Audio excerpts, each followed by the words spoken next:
10 hombres leprosos, los cuales se pararon de lejos y alzaron la voz diciendo: Jesús, Maestro, ten misericordia de nosotros. Cuando él los vio, les dijo: id, mostraos a los sacerdotes. Y aconteció que mientras iban, fueron limpiados. Entonces uno de ellos, viendo que había sido sanado, volvió glorificando a Dios a gran voz, y se postró en tierra a sus pies dándole gracias. Y este era samaritano. Respondiendo Jesús dijo: ¿no son 10 los que fueron limpiados? ¿Y los 9 dónde están? ¿No hubo quien volviese y diese a gloria a Dios sino este extranjero? Y le dijo: levántate, vete, tu fe te ha salvado. Les voy a pedir que me acompañen orando una vez más. Padre Celestial, doy gracias de estar reunidos hoy en la tarde. Doy gracias por el día bello que nos has dado. Padre Celestial, queremos considerar lo que tu palabra nos dice siempre. Que tu palabra tenga el primer lugar en nuestras vidas, que sea la regla con la cual nosotros pesamos todas nuestras acciones y consideramos qué es lo que vamos a hacer, cómo queremos ser, que nosotros tomemos como modelo a tu Hijo Jesús.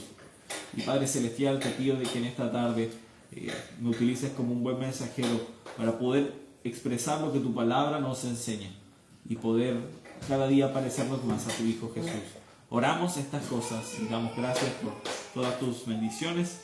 En el nombre de tu Hijo Jesús, nuestro Salvador. Amén. Como tú quizás sabrás, la vida de Jesús era una vida muy ocupada.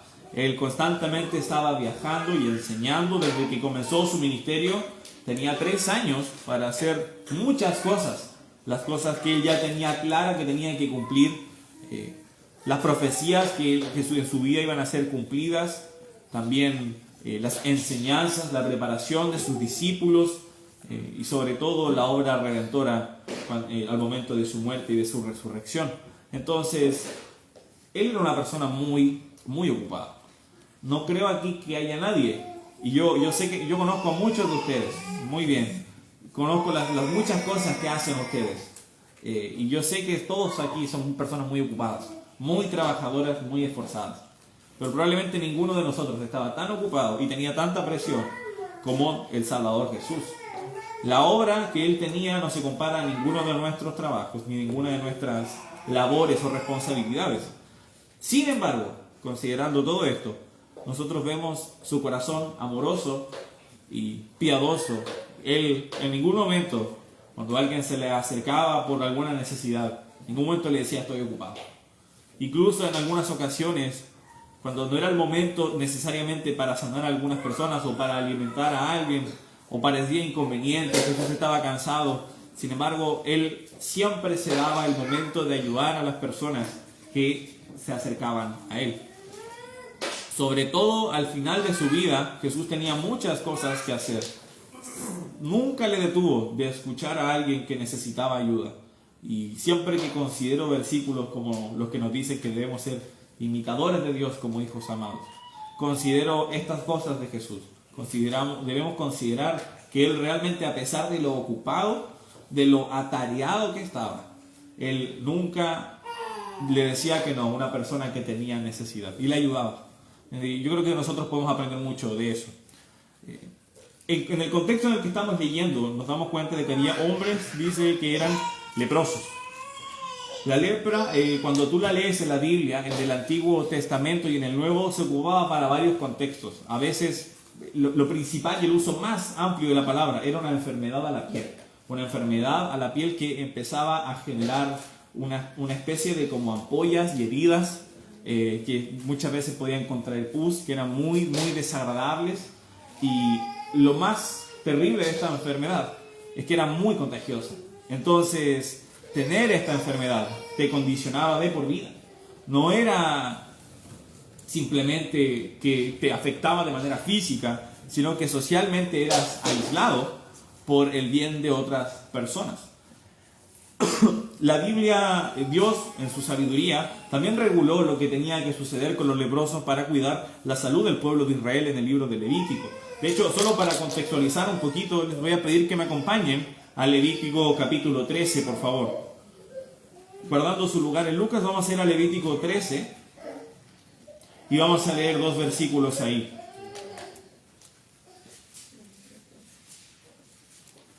Levítico capítulo 13, el versículo 45 dice: y el leproso en quien hubiere llaga llevará vestidos rasgados y su cabeza descubierta, y embozado pregonará: inmundo, inmundo. Todo el tiempo que la llaga estuviere en él será inmundo, estará impuro y habitará solo. Fuera del campamento será su morada. Cuando sucedían ciertas cosas en el pueblo de Israel, las personas tenían que estar fuera del campamento. Y una de estas cosas era la enfermedad de la lepra. Como mencionaba, muchas de estos se formaban una especie de campamentos de personas que tenían lepra porque no podían estar junto a las personas sanas por lo contagioso que era esta enfermedad.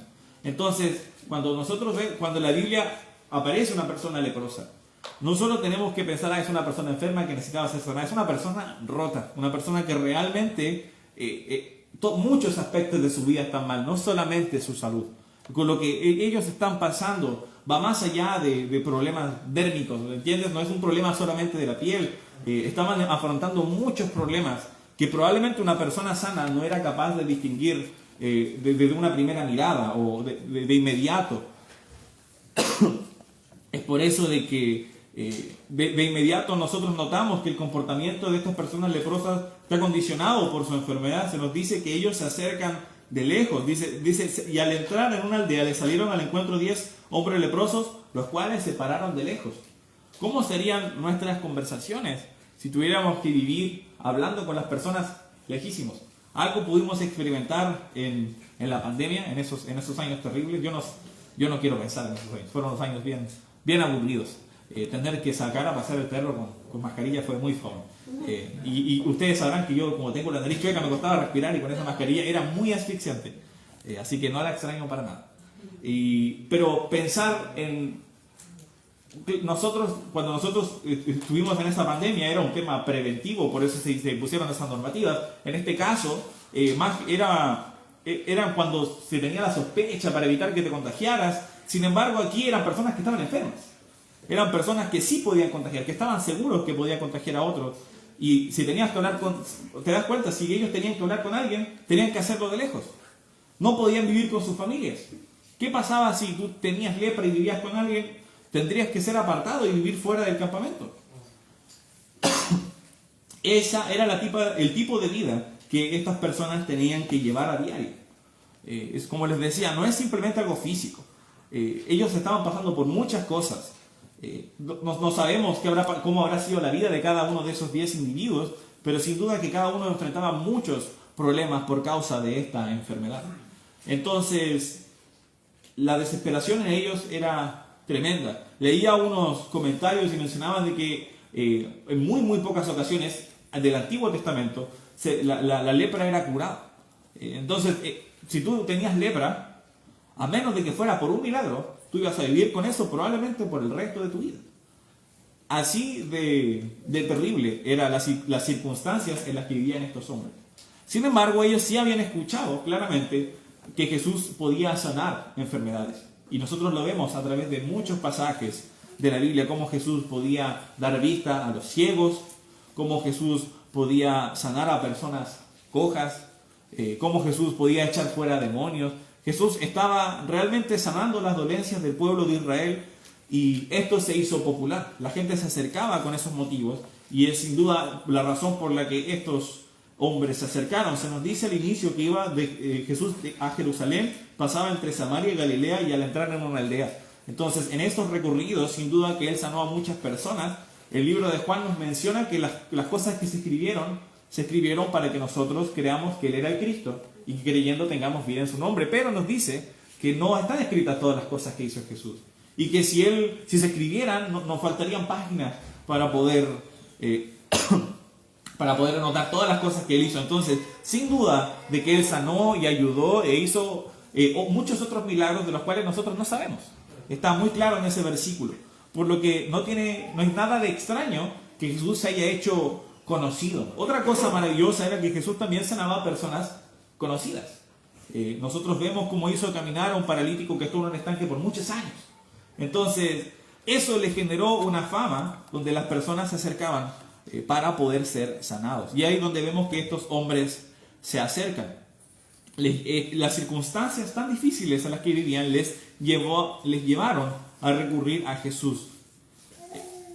En el versículo 14 nos dice, y esto es algo bien importante y es el primer punto del mensaje, dice, cuando Él los vio.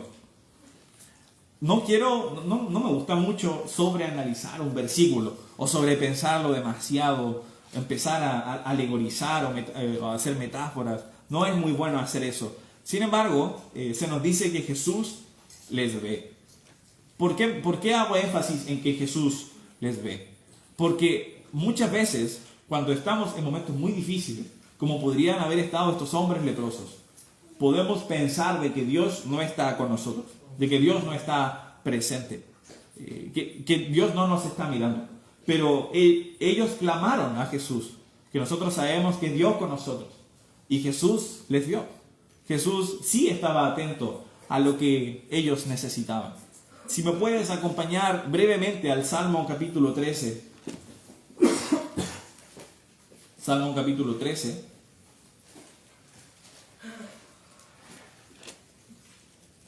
Y vamos a leer el versículo 1, por favor. Hay muchos versículos similares al que vamos a leer, pero yo creo que con leer uno vamos a quedar bien claros. Salmo 13, el versículo 1. Dice, ¿hasta cuándo, Jehová, me olvidarás para siempre? ¿Hasta cuándo esconderás tu rostro de mí? ¿Hasta cuándo pondré consejos en mi alma, con tristezas en mi corazón cada día? ¿Hasta cuándo será enaltecido mi enemigo sobre mí? Cuando nosotros enfrentamos dificultades, aquí probablemente quien escribió este salmo era David. La mayoría de los salmos se atribuyen a él su autoría. Es la persona que Dios utilizó para inspirar estos salmos. O la persona que Dios inspiró, para escribir estos salmos. Sin duda que enfrentó cosas muy difíciles. Si tú recuerdas su vida, primero comenzó como un joven pastor de ovejas, el más menospreciado de todos sus hermanos. Después empezó a tocar el arpa para el rey Saúl, y después de una gran victoria contra Goliat se vuelve un militar exitoso. Pero después de esa gran subida laboral, se podría decir, cómo escaló por todos los peldaños y empezó a llegar a un lugar donde estaba muy bien, se había casado con la hija del rey, las cosas iban súper bien. Sin embargo, el rey empezó a tener envidia en su corazón, de cómo la gente quería más a David que a él, y trató de matarlo. Y ahora él pasaba de ser un militar exitoso, un militar que tenía todas las cosas, estaba en una muy buena circunstancia, probablemente vivía en una zona yo me imagino un David muy próspero, y ahora de la nada tenía que escapar con criminales, o como un criminal, escapándose entre las cuevas, incluso en un momento de su vida teniendo que esconderse en la tierra de los filisteos. Él estaba en circunstancias muy difíciles, circunstancias muy oscuras, y yo me imagino que muchos de los salmos donde él realmente estaba mal, lo escribió en circunstancias así, escondiéndose de Saúl, temiendo por su vida. Y en esas circunstancias tan difíciles y tan oscuras, teniendo el conocimiento de que se le había prometido ser el rey, que Dios le había ungido para ser el siguiente rey, sin embargo, en medio de la persecución no podía parecer más lejano. Y él escribe cosas como esta: ¿hasta cuándo, Jehová, me olvidarás para siempre? Ahora, es algo bueno que nosotros observamos, que Dios nos permite ser honestos con Él a través de la oración. Es muy bueno de que nosotros nos acerquemos y dejemos todas nuestras ansiedades sobre Él, porque Él tiene cuidado de nosotros. Pero muchas veces estas circunstancias tan difíciles nos pueden hacer sentir cosas que no son verdad, o incluso creer cosas que no son verdad. Porque lo que el salmista estaba diciendo ahí en el versículo 13 es: ¿hasta cuándo me vas a dejar aquí abandonado? ¿Por qué me abandonaste? Pero cuando nosotros vemos las promesas y quién es Dios, nos damos cuenta de que Él no abandona a quienes Él ama. Entonces, son nuestras percepciones, nuestras emociones, las que nos juegan una mala pasada. Estos hombres, sin duda que probablemente los leprosos se sentían muy desesperados. Quizás hasta se sentían abandonados de parte de Dios. El texto no lo dice, no puedo asegurarlo. Pero en circunstancias difíciles nosotros no podríamos llegar a sentir así. Pero Dios no abandona a quienes Él ama. Si nosotros vamos, por favor, a Romanos capítulo 8, el versículo 28, es un versículo bien conocido, quizás tú lo conoces. Dice, y sabemos que a los que aman a Dios, todas las cosas les ayudan a bien. Esto es a los que conforme a su propósito son llamados. Entonces, cuando tú tienes el privilegio de ser un hijo de Dios y tú amas a Dios, entonces las cosas que suceden en tu vida no suceden por accidente o por coincidencia, sino que Dios te ama y sabe lo que es mejor para ti. Por ejemplo, no tienen que buscarlo, pero anotaba versículos que hablaban un poco acerca de nuestra condición. Una vez tomamos la decisión de creer en Jesús, y uno de los versículos es en primera de Juan 3:1, dice, mirad cuál amor nos ha dado el Padre, para que seamos llamados hijos de Dios. Por esto el mundo no nos conoce, porque no le conoció a Él. Entonces, cuando tú tomas la decisión de creer en Jesús, tú ahora eres un hijo. Y Dios nos trata como un padre trata a su hijo. Y obviamente un padre no siempre va a dar todo lo que necesita, y un buen padre tampoco evita que su hijo aprenda las lecciones de la vida. Sin duda que le enseña, le ayuda, pero un buen padre también permite que el hijo pueda aprender. Y a veces vamos a pasar momentos difíciles y vamos a decir, pero no, que yo era un hijo de Dios, ¿dónde está mi Padre amoroso? Ahí sigue Dios. Solo que muchas veces nosotros, por nuestras emociones y circunstancias, podemos llegar a sentir que no es así. No debemos engañarnos por esas emociones o esos momentos difíciles, porque Jesús nos está viendo, Jesús nos ve. Ellos clamaron y Jesús les vio. En Mateo capítulo 7, no lo tienen que buscar, pero en el versículo 11, me gusta mucho cómo Dios hace una comparación, bueno, Jesús hace una comparación y dice, ustedes que con sus padres terrenales, si uno de sus hijos le pidiera un pez, ¿le darían una piedra? O si les pidiera, no era un pan, una piedra, si le pidiera un pez, le daría, creo que decía, una serpiente. Obviamente no. Sería bien cruel, ¿no? Que tu hijo dijera, pasando por afuera de una panadería, te dijera, oh, tengo unas ganas de comer un pan, y tú le dieras una piedra. Nadie haría eso. Quizás sería un buen chiste, pero yo creo que después de hacer el chiste tendrías que comprarle un pan para que no se sienta mal. Si los padres terrenales son capaces de dar buenas dádivas a sus hijos, ¿cuánto más nuestro Padre Celestial? Él sabe todas las cosas de las que tenemos necesidad. Entonces, Él, a pesar de lo difícil que puede parecer, no nos deja cuando estamos enfrentando momentos difíciles. Ahora, lo que estoy mencionando es para aquellos que han tomado la decisión de creer en Jesús. Los que recibieron a Jesús, la Biblia nos enseña que tienen potestad de ser hechos hijos de Dios. A los que creen en su nombre, eso está en Juan capítulo 1. Entonces, si tú no has tomado esa decisión, Dios no es tu Padre. Dios es tu Creador, pero Dios no es tu Padre. Y tienes que tomar esa decisión hoy para poder gozar del privilegio de que Dios sea tu Padre y para poder ser un hijo de Dios. Si volvemos a Lucas capítulo 17, Lucas 17, del versículo 14, cuando Él los vio, les dijo, id, mostraos a los sacerdotes. Y aconteció que mientras iban, fueron limpiados. De nuevo, lo que aquí sucedió no puede ser atribuido a ningún otro motivo. No hay una explicación lógica para lo que sucede, sino un milagro de que ellos habían sido sanados. No me puedo imaginar cómo habrá sido esa caminata hacia los sacerdotes y ver cómo lentamente todas sus llagas y sus heridas iban siendo sanadas. Sin duda que debe haber sido la mejor caminata de toda su vida. Ahora, ¿por qué menciono? Esto es obvio, ¿no? Yo creo que no sorprendo a nadie si le digo que lo que sucedió aquí fue un milagro de Dios. Pero, ¿cómo reaccionaron ellos ante la respuesta a su clamor? Dice entonces, uno de ellos, ¿cuántos eran? Eran 10. Uno de ellos, viendo que había sido sanado, volvió glorificando a Dios a gran voz, y se postró rostro en tierra a sus pies, dándole gracias. Y este era samaritano. Ahora, cuando tú y yo leemos samaritano, quizás lo primero, como que decimos, ¿y qué tiene de importancia? Bueno, quizás para ti y para mí no tiene tanto significado leer eso, pero para un judío sí. Entonces, un judío enterándose de que el único que volvió es samaritano, es sorprendente. Tu percepción como siendo judío, tu percepción de los samaritanos es muy mala. Entonces, dentro de este grupo, que sin duda probablemente había judíos, el único que vuelve es el extranjero, que según los ojos de un judío es una persona traicionera, una persona mala, una persona sucia, con la cual no te juntas, con la cual evitas. Si vas a viajar a Galilea, te saltas Samaria, porque no quieres juntarte con personas así. Sin embargo, uno de esos samaritanos es quien se acerca y vuelve a Jesús y da gracias. La gratitud ante la ayuda de Dios y su socorro. El socorro que Dios nos entrega y la gratitud son cosas que están estrechamente ligadas. No pueden ir separadas. Cuando tú y yo agradecemos a Dios, nosotros reconocemos de que Él es la fuente de la ayuda y del socorro.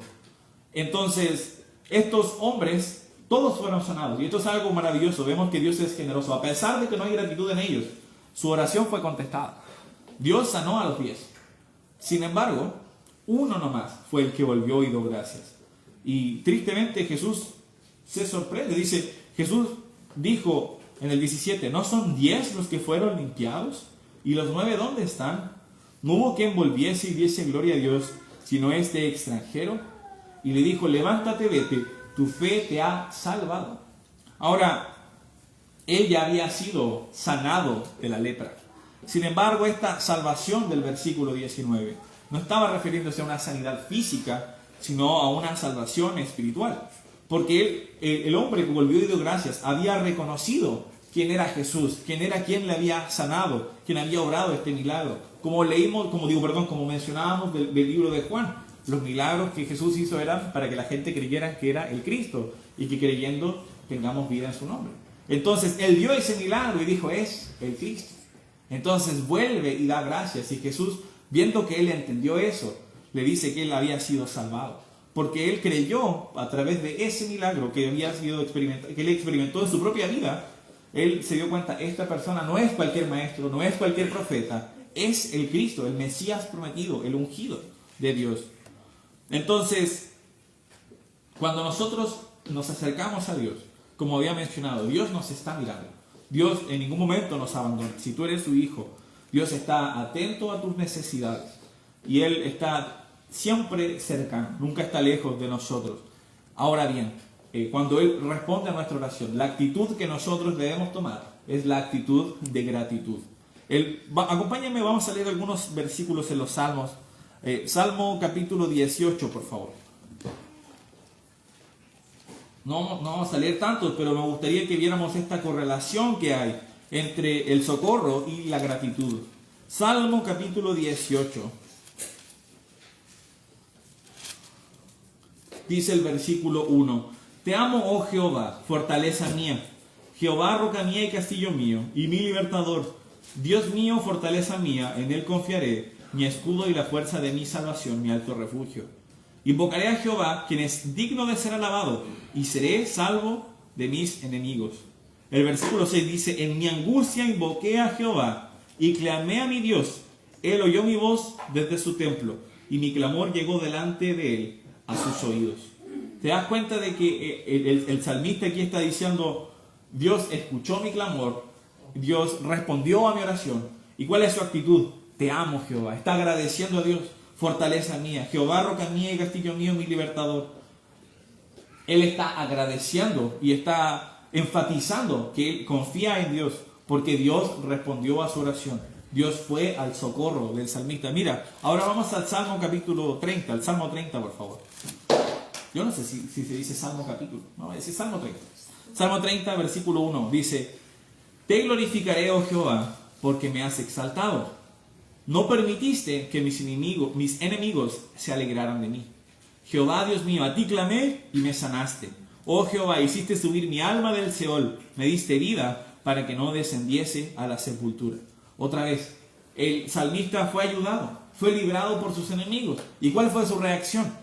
Te glorificaré, oh Jehová, porque me has exaltado. Si me acompañan unos 4 capítulos más, Salmo capítulo 34. Dice el versículo 4, busqué a Jehová y Él me oyó y me libró de todos mis temores. Los que miraron a Él fueron alumbrados y sus rostros no fueron avergonzados. Este pobre clamó y le oyó Jehová y lo libró de todas sus angustias. El ángel de Jehová acampa alrededor de los que le temen y los defiende. El versículo, ahora acompáñenme, vamos a movernos más al Salmo 116. Salmo 116.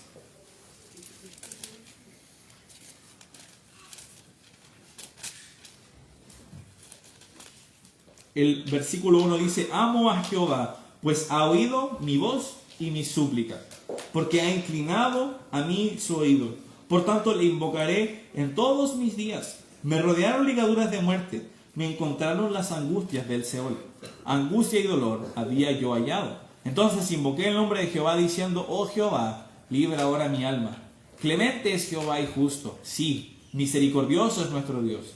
Jehová guarda a los sencillos. Estaba yo postrado y me salvó.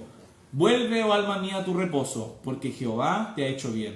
Pues tú has librado mi alma de la muerte, mis ojos de lágrimas y mis pies de resbalar. Ya no creo que tengamos que leer más. ¿Ves el patrón? Dios libra al salmista de la angustia, de la persecución de sus enemigos, y su reacción es gratitud, es alabanza, es adoración. Entonces, no es bueno lo que sucedió con estos hombres leprosos, que fueron sanados, que fueron librados de su enfermedad, que todo lo que había mencionado antes acerca de lo difícil que era vivir con la lepra, y de cómo todo, ahora a lo mejor habían separado de sus familias y ahora iban a poder volver a sus familias, volver a sus ciudades, volver a trabajar en sus oficios. Todas esas cosas iban a poder volver a hacer y volver a tener una vida normal. Y no volvieron a dar gracias a Dios. Muchas veces esas cosas suceden porque a lo mejor en nuestro corazón tenemos esa idea de que no, es algo que yo me merezco, es algo que Dios me debe, o a lo mejor he sufrido tanto, finalmente algo bueno me sucedió. No sé qué era lo que sucedió en los corazones de estos hombres, pero no fue bueno que ellos no fueran agradecidos. Fueron 9, los 10 fueron sanados, pero solo uno realmente tuvo una salvación importante, la salvación espiritual, porque reconoció quién era Cristo, volvió a dar gracias. Nosotros debemos tener la actitud del 10º leproso, quien reconoció que el socorro y la ayuda vino de Dios, y eso le llevó hacia la gratitud, le llevó hacia las rodillas. El versículo de Lucas 17, el versículo 16 dice: y se postró rostro en tierra, a sus pies, dándole gracias. La reacción, yo lo leo y digo, esta es la reacción lógica. Te sanó de la enfermedad que te quejó por años. Y obvio que deberías estar en el piso, con la cabeza, rostro en tierra, agradeciendo a Dios, agradeciendo a Jesús, dando gloria a Dios a gran voz. Sin embargo, solo uno fue así. Y ¿sabes qué? Yo creo que es la conducta natural del ser humano, el no tener gratitud. El pensar que esto me lo debe Dios o me lo debe alguien más. Que esperar que nos agradezcan cuando prestamos ayuda, pero no agradecer cuando alguien nos presta ayuda. Yo pensaba en que es nuestra conducta natural, la ingratitud, porque que quizás lo pienso yo en mi infancia, pero siempre nos decían cuáles son las palabras mágicas. ¿Cómo se dice? ¿Cómo se dice? ¿Por qué? Porque no nace del niño agradecer. No nace del pequeño o de la pequeña decir gracias cuando se le otorga algo. Ahora, cuando lo aprende, cuando lo ve de sus padres, entonces probablemente ahí después se vuelve un buen hábito el poder ser agradecido. Pero si no se lo enseñan, si de hecho ve que sus padres son mal agradecidos, ingratos, no es bueno eso. Quiero que volvamos a Lucas 17, por favor. Lucas 17, el versículo 17, 18 y 19. Dice: respondiendo Jesús dijo: ¿no son 10 los que fueron limpiados? ¿Y los 9 dónde están? Es muy importante de que no nos dejemos llevar por la tendencia de este mundo hacia la ingratitud. Sin duda que probablemente ellos, como les decía, muchas cosas cambiaron en sus vidas a la hora de ser limpiados. Quizás dijeron: lo primero que quiero hacer es ir a presentarme a los sacerdotes para que pueda empezar a mi vida empezar a volver a a la normalidad. O quiero ir a ver a mi familia. O quiero ir a ver si puedo recuperar mi trabajo. Trabajaba como carpintero y ya no puedo, voy a ver si puedo recuperar mi trabajo. Quizás había muchas cosas o lugares importantes a los que podrían haber ido. Y la tendencia de todos fue irse a otro lugar. Pero que nuestra prioridad a la hora de ser socorridos por el Señor, que nuestra prioridad sea ir hacia las rodillas, ir hacia Él y dar gracias. Solo volvió este extranjero, decía Jesús. De nuevo, el mundo no le consideraba, por lo menos el mundo judío, al samaritano como una persona ejemplar. Sin embargo, aquí fue la persona que dio el ejemplo, la persona que resaltó sobre el resto.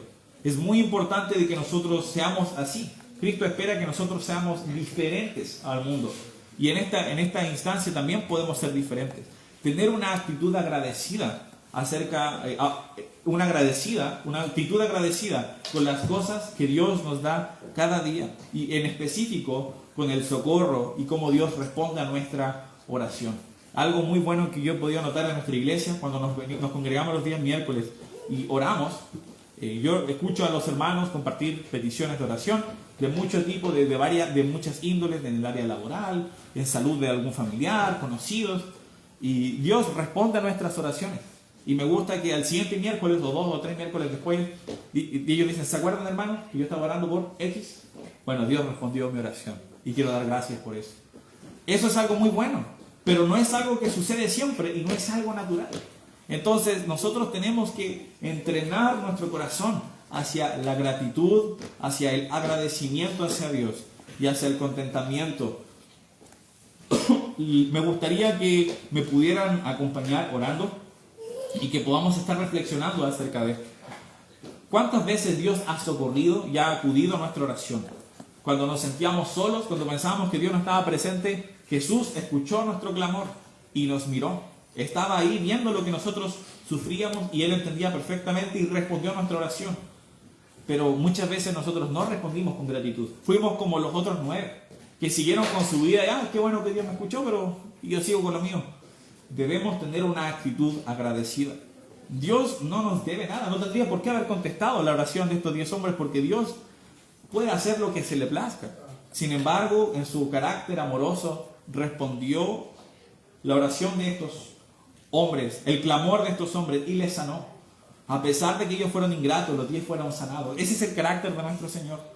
Considera eso y tengamos una actitud agradecida ante la necesidad. Vamos, por favor, a orar con eso.